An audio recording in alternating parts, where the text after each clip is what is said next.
Welcome to the Lodge. You've accessed the Lodgecast experience. Warning, warning, dangerous spoilers ahead. Enjoy.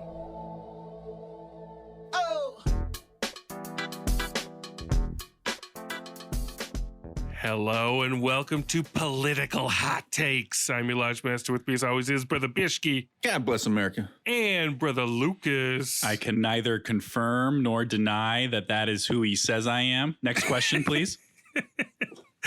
Just the three of us tonight, and oh boy, this is a Lodgecast movie if ever there was one. You know it's going to be a delicious meal when film Twitter is trending about it. Oh my God. It is called Irresistible. The title Irresistible is written in white, and the word resist is written in red.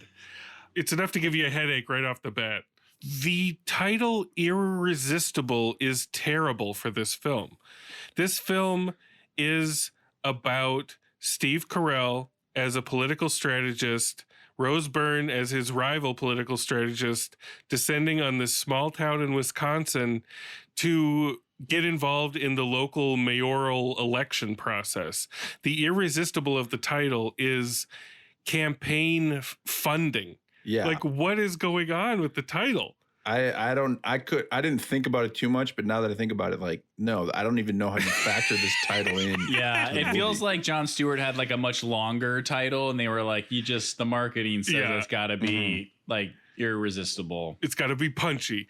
So it's directed. Is it written by Jon Stewart? Yes. Probably, yes. And it's Steve Carell. They're both alumni of The Daily Show. I mean, we just got to go through this thing. I am like Marwen levels of bafflement over this movie. And you know when that happens, like something special's afoot. Like Steve Carell, I love him, but when he goes out of his lane, which is his lane is vulnerable goofball. Yeah. When he goes out of his lane to play like debonair or like a cocksure, swaggery political strategist, it's just nails on the chalkboard for me. And I don't know, there's no way around it. Yeah, he's so unlikable in this film, but that's what they want you to do, but it's also like so unfunny, like just falling flat. Right from the start, it is like 90s edgy humor that wouldn't have even been edgy in the 90s. Yeah. This movie should have came out in like 2005. Like it's dated. It's from another era. Like it definitely it's feels dated on arrival. And I was shocked that a Gen Xer made it because it's somehow more like sentimental and cheesy than anything a boomer could make. It's the kind of movie where at the beginning there's a gaggle of reporters interviewing Carell and Byrne separately. Carell's a Democratic strategist and Byrne is a Republican strategist, and they have kind of a fraught romantic history.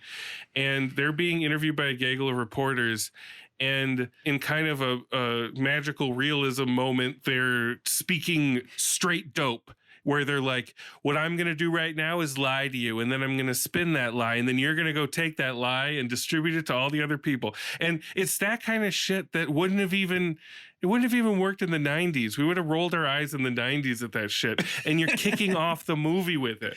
Yeah, you're groaning immediately, yeah. Like Jon Stewart, okay, I have to say this, like Jon Stewart is a fucking hero of mine, as he is to many people, you know?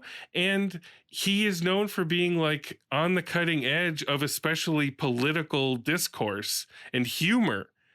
So the fact that we find ourselves here airdropped into this instantly dated relic, like, what are you doing, man? Yeah. What are you doing? He's like Rip Van Winkle who like fell asleep and in 2005, 2006 and woke up in 2019 or 2020 and didn't realize that the climate or culture had changed. And it shifted completely. And it's definitely like not just tone deaf. It's just like, dude, like this is death. You know? Yeah, I mean, like the credit sequence is Bob Seger's Still the Same. The same. Which is not true. I mean, we're not in the same situation we were with the Clintons or the Bushes. Like, we are in a different era right now. Yeah. And he reuses that song. Yes. You get Double the Seeger. Yeah. You get all of these boomer classics.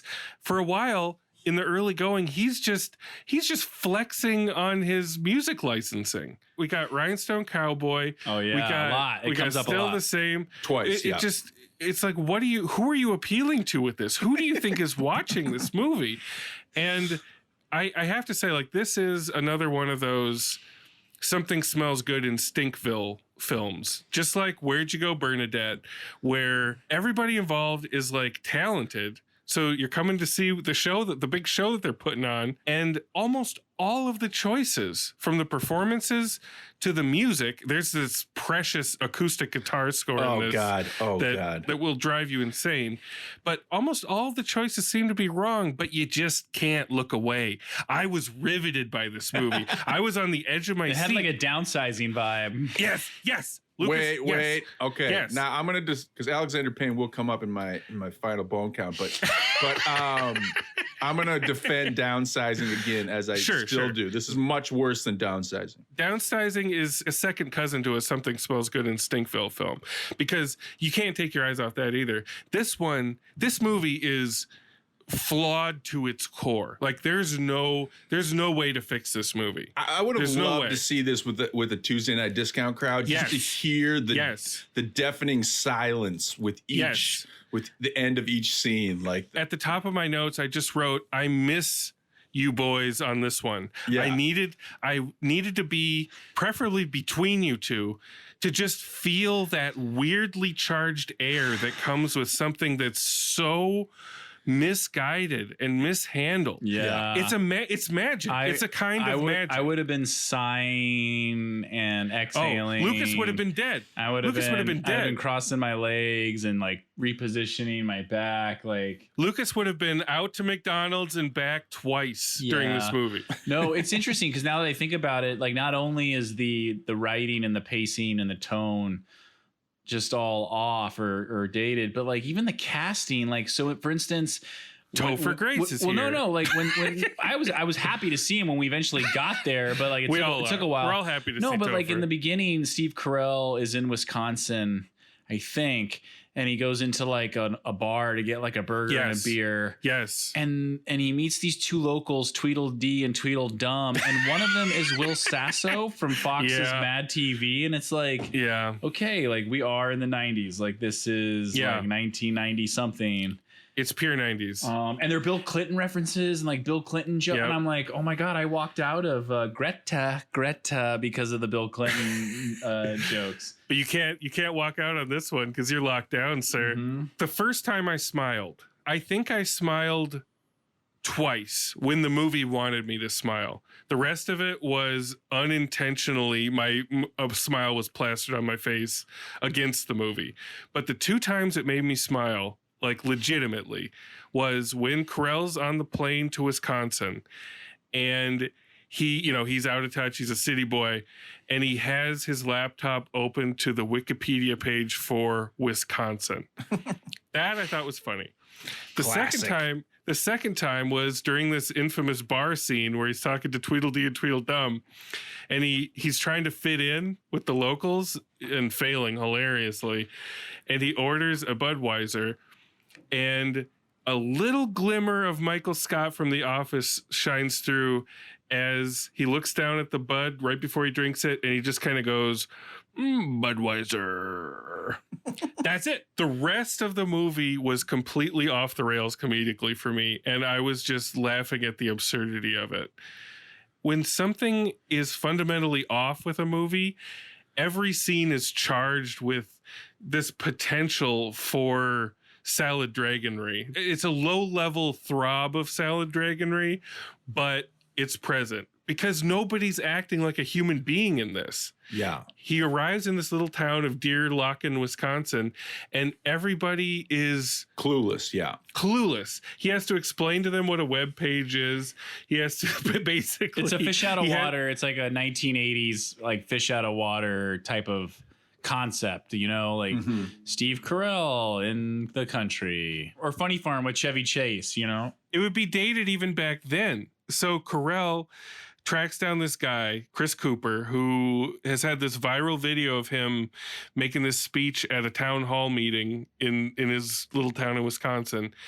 And this is the guy that he thinks he can groom into being the next mayor and maybe make a name for himself in the process. So he goes to Chris Cooper's farm, and I mean, I have to call this the Salad Dragon. The Salad Dragon. A scene in a movie that is so bizarre, baffling, or transcendent that it instantly justifies the price of admission. Or Reese Witherspoon's leafy transformation in A Wrinkle in Time. It's a Salad Dragon shot. This was the first time I laughed in the movie. And to be fair, it wants us to laugh as well. But there's a shot where Carell is walking through the farm and he comes around a corner and for the first time sees Mackenzie Davis, the Lodgemistress's doppelganger herself, and it's in slow motion. You see him see her, he smiles. You see her kind of give this weird look, and then it pulls out still in slow motion, and we realize that her arm is up the ass of a cow.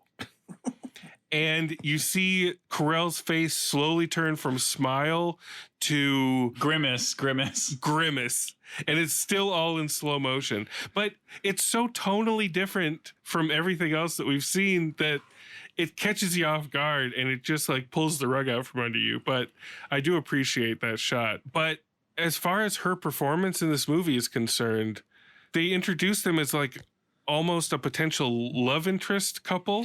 Yeah, I was unsure about it through the whole movie. I was like, are they supposed to have chemistry? It's uneasy. Or like sexual tension? It just gives an air of uncomfortability over the whole proceeding. And the fact that Steve Carell just played a Matt Lauer surrogate type guy in the morning show for Apple Plus or whatever it's called, which I watched the whole series of. And so watching him with Mackenzie Davis, it's just so uncomfortable. No, as you mentioned on a text, it does have Cap'n Hogie insanity vibes. Cap'n Hogie is back. Folks. Welcome he to is Marwen. back. Welcome to Marwen's Cap'n Hogie has returned. There's another tonally jarring moment when Rose Byrne comes to town and they meet up in this bakery where this baker woman is making these strudels that Carell is addicted to.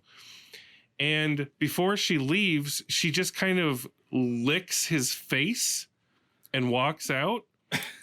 The idea being that she's tasting the strudel off of his mouth. Oh, that's what it was. I didn't know what the fuck it was. You don't know what's going on there because it's all played out in this sterile medium shot. If you're bringing any sort of comedic ideas to this direction, you go close or you see that there's a little bit of strudel on his face. You maybe go close on the tongue. You do something to tell the joke. Yeah. So it's not just documented this woman just licking him out of the blue. That's the problem I had overall with the movie, is just not having any confidence in the way that it was put together. Yeah. Let alone the writing. The writing doesn't do anybody any favors either. Yeah, it's just too low stakes. It's just toothless and not edgy or funny enough. Yeah. Like, it's just kind of... The stakes are non-existent. It's preachy. We get it. Like, we get that Rose Byrne, whatever, and Steve Carell are these awful political consultants. We get that there's too much money in politics and the focus groups and the polling is just awful. We get it. This has been covered before. We don't need to go back. And there's a shot where he's watching like some sort of CNN equivalent, and they go to the panelists, and there's 20 people in the panel all in little squares, and they all talk at once.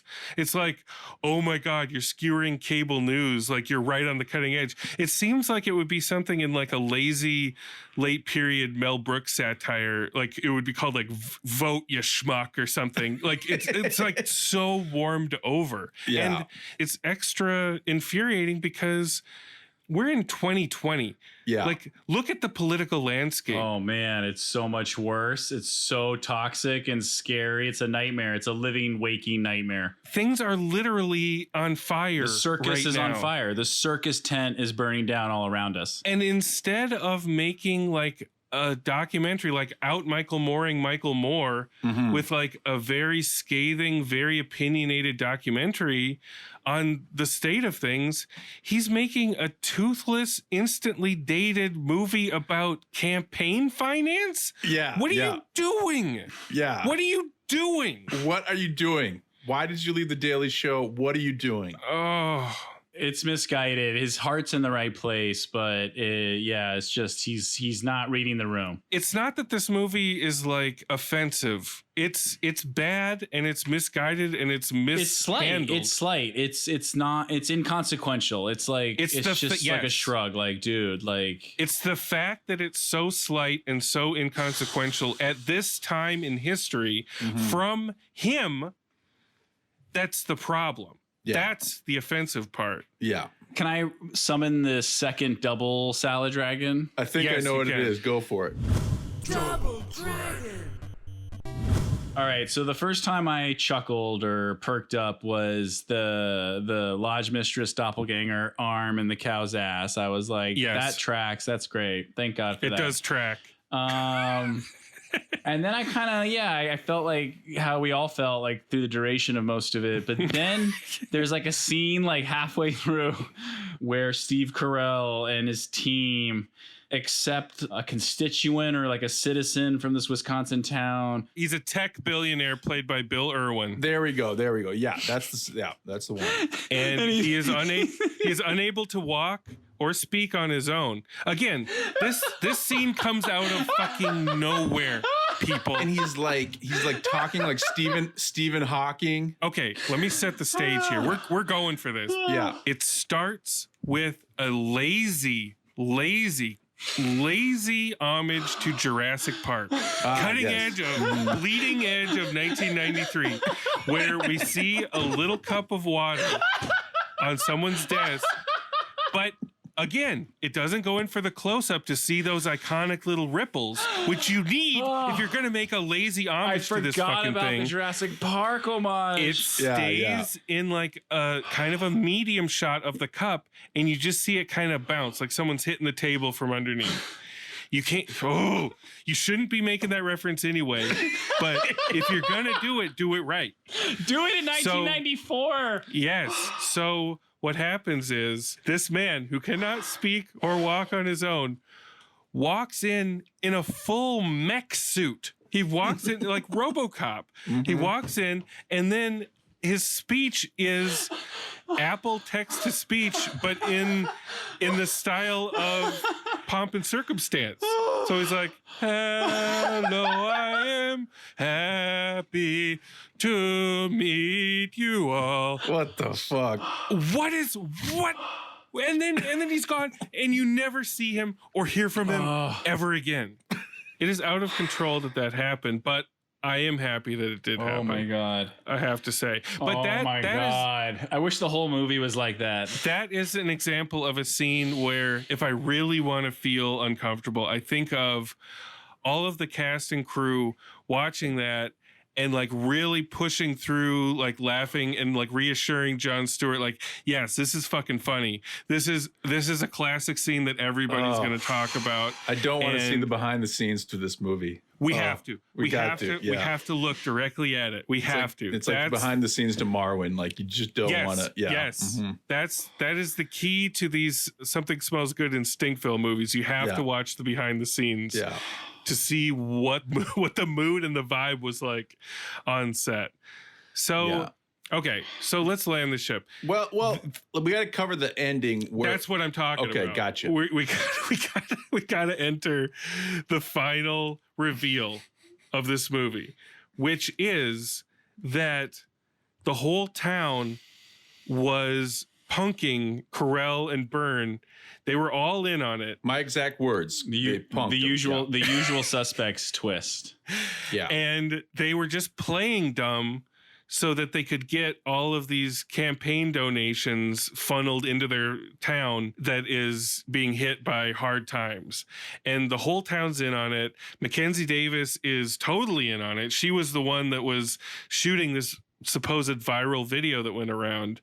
And they kind of show that there were multiple takes of that and that it was all just a big setup for them to get money. And Carell is basically like, you used me, to Mackenzie Davis. You used me. And she's like, I used you. And then she goes on a big, like, straight from Jon Stewart's brain through her mouth. Just the message monologue. Like, here it is. The audition scene. Yeah. Yes. And then he's like, well, I thought maybe there was something between us. And that's when she's like, dude, I'm 28. Like that would never work. So what the problem is with this, and it's again indicative of the whole movie and why the whole movie's broken, is okay, yeah, you got us or whatever, like well played, but your movie still has the stink of this impending will they, won't they that nobody wants to have happen throughout the whole movie.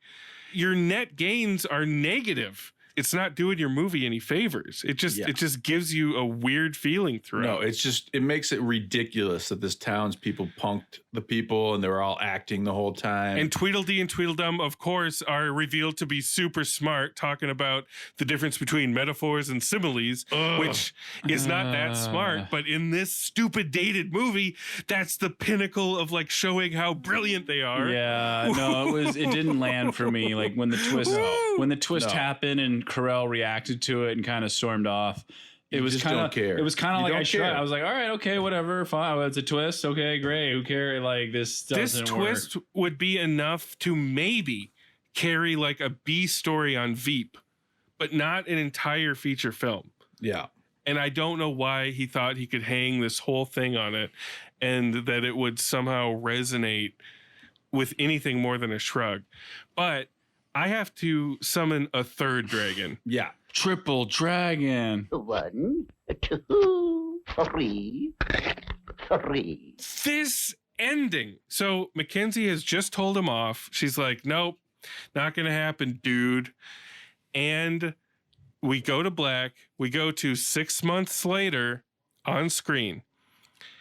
Chris Cooper is setting up some sort of, newfangled technological something or other in the town. Like things are going well in the town. Mackenzie Davis is there. Steve Carell walks up and embraces her as would a lover. And they look into each other's eyes and you're like, wait, what? In 6 months, they somehow figured it out and now they're together? Like, what the fuck? She says, are you listening to me? Are you listening to me? It's revealed to be a dream. He is in bed, daydreaming, and he is actually with the strudel baker, and they are in post-coital bliss, and he's got strudel crumbs all over his chest. And so now you're like, oh, he ended up with the strudel baker. Okay. And then she says, are you listening to me? Are you listening to me? He wakes up again. He wakes up again. It's a Kids in the Hall reference to the Paradream. I had a dream about the Paradream. Yeah, Wayne's World too, yeah. And he is now with Rose Byrne, and they are doing their high-powered political strategist thing, taking snipes at each other, and then they start making out. And then they show that Mackenzie Davis became mayor, and then it says, and I quote, money lived happily ever after, reveling in its outsized influence over American politics. What are you doing? That's the end. That is how you land the ship? No, but that's not the total end, though. I don't know if you watched the credits. But there's an interview with a guy that's like, this could really... There's a documentary interview where Jon Stewart's interviewing... I don't know who the hell the guy was, but he's like, this could really happen. It just keeps going. Yeah. And you get that little touch of Jon Stewart interviewing a real guy, and you're like, bro... Yeah. Why didn't you make a documentary? No. Yeah. I was just waiting for the website to come out. Like, take action, go to this website. Like, It's like if Quentin Tarantino still demanded to be an actor. Mhm. And he's like, I will only direct one film for every 10 films that I headline. You'd be like, bro, follow your strengths, dude. Yeah. What are you doing? Oh, I'm worked up, boys. I'm worked up. You're That's sounding all like the hothead. You're the Lodgemaster hothead. I'm the hothead tonight. I am on fire tonight, boys. We got to Yeah. go to them Irresistibles.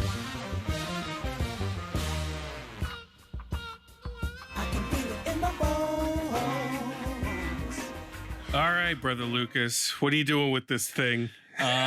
So I was just sitting here thinking, like, man, when this first started and I started watching it, I was so bummed out because it definitely felt like a chore. Like I just was like not on this movie's frequency, with the exception of the hand up the cow's ass.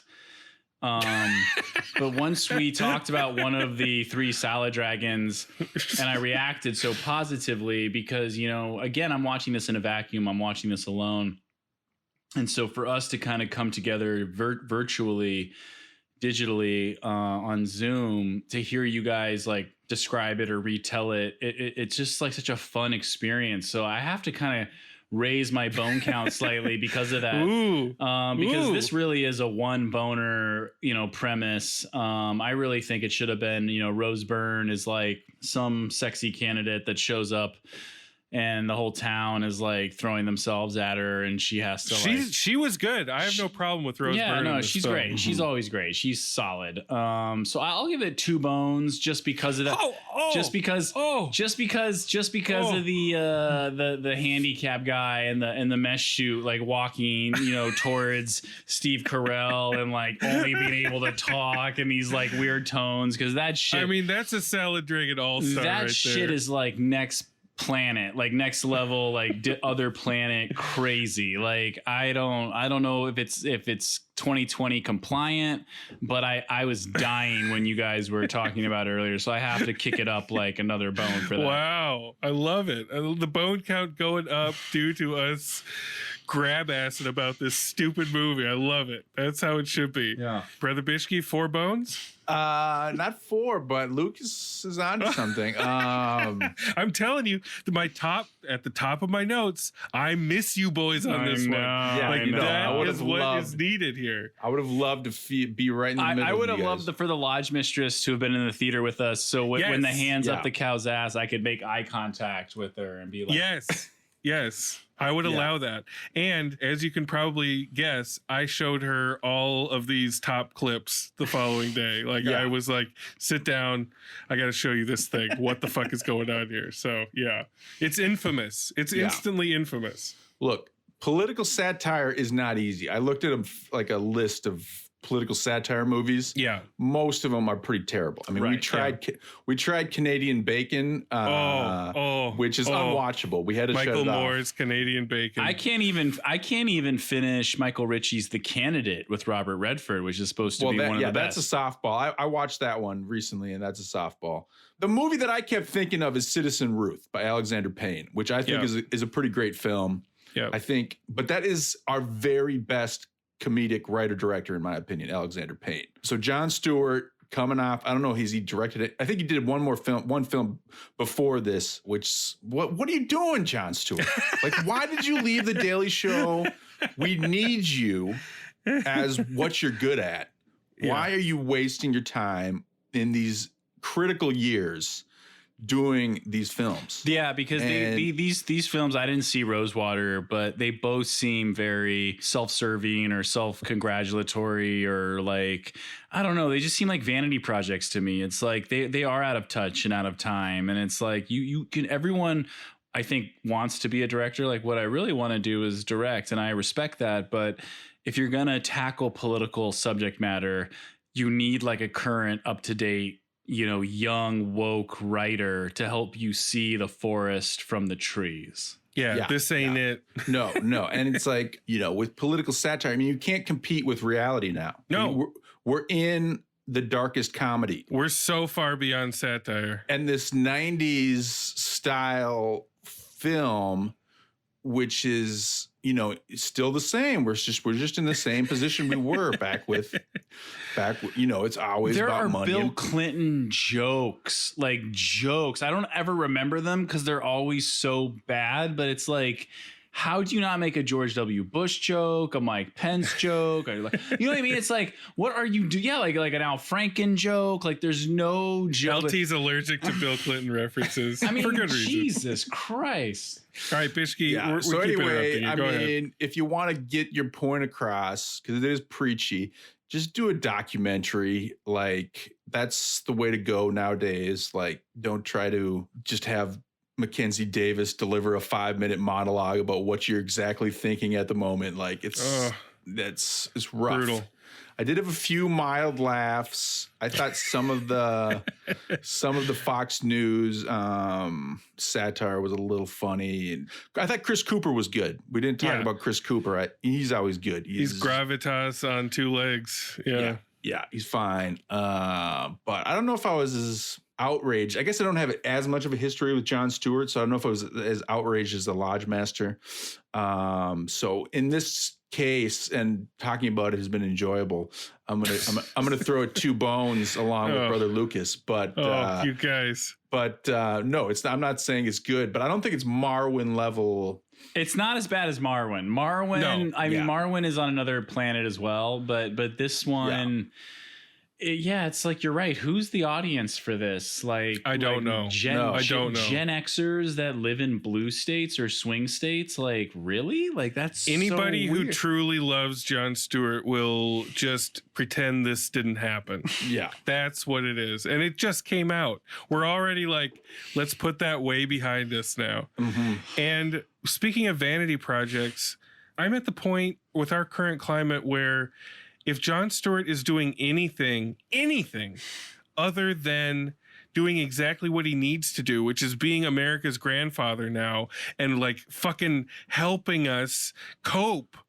If you're doing anything other than that, that's narcissistic levels off the charts. Like, you presented yourself to us and we fell in love with you as this comforting, calm, rational, logical, funny as fuck dude. Like a real life Fletch, like the real life Fletch. And you're coming at us with this. You're coming at us with some funny farm shit, and we want some Fletch. We need the true anger and cutting edge comedy. It's like he's baiting and switching us with who he is and who he should be. And I get that human beings have the freedom to be and do whatever they want. But if anybody knows well enough that right now the Jon Stewart of The Daily Show is what we need, it's Jon motherfucking Stewart. And he should know what to give us to help us. And this is not helping anyone. I feel like what you said earlier about the morning show on Apple Plus is interesting because I haven't seen it, but now I want to, because I'm just sitting here thinking like, that's a better, character for Steve Carell, like maybe Rose Byrne is Megyn Kelly or whoever, like, and you Steve Carell was good in the morning show. I was impressed with him there. But basically what I've learned on this Lodgecast through the years is when you have people like Steve Carell and Rose Byrne and Chris Cooper, it's like, dude, you've got all the fixins and trimmings and all the buttons and bells, knobs and whistles and whatever. It's like you can build mountains. You can make like an amazing sandcastle with this. Like, don't waste it on, a sandbox of like a pail tipped over. I don't know. It's just like, I was following that all the way to the your sandcastle analogy. I was digging it. And then a wave comes in and washes it all away. That's right. Well, the wave of indifference is going to wash this out to sea, and no one will ever speak of this movie ever again. I think we've probably already given it more credence and more of a moment than it will ever have anywhere else, and that's a fucking tragedy. Like this could have been that sandcastle you were dreaming of, Lucas, and it just wasn't. But for listeners of this Lodgecast, I know we've just like laid waste to this movie and all of its plot points, but you really won't know what we're talking about unless you just watch it. Like if you really want to follow that Something Smells Good in Stinkville trail that we're laying out with some of these movies, this is one. How many bones, Lodgemaster? Oh man. Okay, I'm gonna give it. Oh, it hurts. The bones are coming out sideways tonight, boys. I mean, I'm so mad at this whole endeavor that I got to give it a half bone. Whoa. I'm just so pissed. Wow. But I love this love and light that we're talking about. How even though we watched it separately, talking about it together and dealing with the trauma and dealing with the pain, that's worth another half bone for me. So I'm going to give it one rickety piece together Frankenstein bullshit bone. Jesus Christ, I need a drink. Oh my God.